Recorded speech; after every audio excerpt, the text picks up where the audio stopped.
ಶ್ರೀಗಂಧದ ಮರ ನೀ ಕುಡಿಯುವ ನೀರ್ ಕಾವೇರಿ.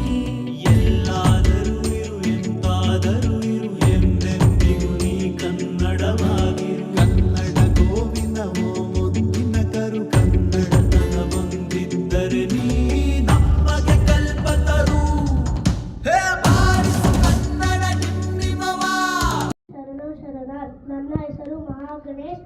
ನಾನು 3ನೇ ತರಗತಿಯಲ್ಲಿ ಓದುತ್ತಿದ್ದೇನೆ. ನನ್ನ ಶಾಲೆಯ ಹೆಸರು ಮಾತೃವಿದ್ಯಾನಿಕೇತನ. ನಾನಿವತ್ತು ಬಸವಣ್ಣವರ ವಚನಗಳನ್ನು ಹೇಳುತ್ತಿದ್ದೇನೆ. ಉಳ್ಳವರು ಶಿವಾಲಯ ಕಟ್ಟುವರಯ್ಯ, ನಾ ಏನ ಮಾಡಲಯ್ಯ, ನಾ ಬಡವನಯ್ಯ, ಎನ್ನ ಕಾಲೇ ಕಂಬವಯ್ಯ, ದೇಗವೇ ದೇಗುಲವಯ್ಯ, ಎನ್ನ ಶಿರವೇ ಒನ್ನ ಕಳಶವಯ್ಯ, ಕೂಡಲ ಸಂಗಮ ದೇವ ಕೇಳಯ್ಯ. ಅಲ್ಲಬೇಡ ಕೊಲ್ಲಬೇಡ, ಹುಸಿಯ ನುಡಿಬೇಡ, ಅಂಗರಿಯ ಸಪಡಬೇಡ, ಇದೇ ಅಂತರಂಗ ಶುದ್ಧಿ, ಇದೇ ಬಹಿರಂಗ ಶುದ್ಧಿ. ಧನ್ಯವಾದಗಳು. ನಾನಿವಾಗ ದಾರಬಿಂದ್ರೆ ಪಾತ್ರವಾಡುತ್ತಿದ್ದೇನೆ. ಹಿಂದೆ ಮುಂದೆ ಎಂದೇ ಕರ್ನಾಟಕವು ಒಂದೇ, ಜಗವು ಏಳಿಗೆ ಆಗುವುದಿದೆ, ಕರ್ನಾಟಕವು ದಿಂದೆ, ಇಲ್ಲಿಯ ಜನಮನ ಭಾಷೆಯು ಕನ್ನಡವೇ ಒಂದೇ.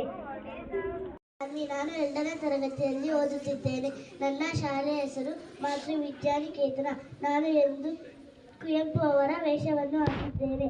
ಜಯ ಭಾರತ ಜನನಿಯ ತನುಜಾತೆ, ಜಯ ಹೇ ಕರ್ನಾಟಕ ಮಾತೆ, ಜಯ ಸುಂದರ ನದಿಗಳ ವರನಾಡು, ಜಯ ದಶಗುಷಿಗಳ ಬೀಡೆ. Thank you. ನಾನು 2ನೇ ತರಗತಿಯಲ್ಲಿ ಓದುತ್ತಿದ್ದೇನೆ. ನನ್ನ ಶಾಲೆ ಹೆಸರು ಮಾತೃವಿದ್ಯಾನಿಕೇತನ. ನಾನು ಅಕ್ಕ ಮಹಾದೇವಿಯವರ ಭಾಷಣ ತಿಳಿಸುತ್ತಿದ್ದೇನೆ. ಅಕ್ಕ ಮಹಾದೇವಿಯವರು ಕನ್ನಡದ ಪ್ರಥಮ ಮಹಿಳೆ ಕವಿತ್ರಿಯಾಗಿದ್ದಾರೆ. ಶರಣೆ ಅಕ್ಕ ಮಹಾದೇವಿಯವರು ಜನಿಸಿದ್ದು ಶಿವಮೊಗ್ಗ ಜಿಲ್ಲೆ ಶಿಕಾರಿಪುರ ಶಿರಾಳಕೊಪ್ಪದ ನಡುವೆ ಇರುವ ಉಡಿತಡಿ ಗ್ರಾಮದಲ್ಲಿ. ಪ್ರಸಿದ್ಧವಾಗಿರುವ ಪುಟ್ಟ ಗ್ರಾಮದಲ್ಲಿ ಅವರ ತಂದೆ ಹೆಸರು ನಿರುಮಲ ಶೆಟ್ಟಿ ಮತ್ತು ತಾಯಿ ಹೆಸರು ಸುಮತಿ. ಅಕ್ಕ ಮಹಾದೇವಿಯವರ ಬಾಲ್ಯದ ಹೆಸರು ಮಹಾದೇವಿಗೆ. ಧನ್ಯವಾದಗಳು.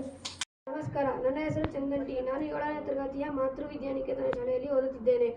ನಾನು ಇಂದು ಕನ್ನಡದ ಜ್ಞಾನಪೀಠ ಪ್ರಶಸ್ತಿಯಲ್ಲಿ ಒಬ್ಬರಾದ ದ ರಾ ಬೇಂದ್ರೆ ಅವರ ಬಗ್ಗೆ ಹೇಳಲು ಹೊರಟಿದ್ದೇನೆ. ದ ರಾ ಬೇಂದ್ರೆ ಕನ್ನಡದ ಪ್ರಸಿದ್ಧ ಕವಿ ಹಾಗೂ ಕಾದಂಬರಿಕಾರರು. ಬೇಂದ್ರೆಯವರು ಕರ್ನಾಟಕದಲ್ಲಿ ವರಕವಿ ಎಂದು ಪ್ರಸಿದ್ಧರಾಗಿದ್ದರು. ಅವರ ಪೂರ್ಣ ಹೆಸರು ದತ್ತಾತ್ರೇಯ ರಾಮಚಂದ್ರ ಬೇಂದ್ರೆ. ಬೇಂದ್ರೆಯವರು 1896ನೇ ಜನವರಿ 31ರಂದು ಜನಿಸಿದರು. ಅವರ ತಂದೆ ರಾಮಚಂದ್ರ ಭಟ್ಟ, ತಾಯಿ ಅಂಬಿಕೆ. ಅವರ ಕಾವ್ಯನಾಮ ಅಂಬಿಕಾತನಯ ದತ್ತ. ಅವರ ಮನೆತನದ ಮೂಲ ಹೆಸರು ಟೋಸರ. ಅವರದ್ದು ವೈದಿಕ ವೃತ್ತಿಯ ಕುಟುಂಬ. ಅವರ 11ನೇ ವರ್ಷದಲ್ಲಿದ್ದಾಗ ಅವರ ತಂದೆ ತೀರಿಕೊಂಡರು.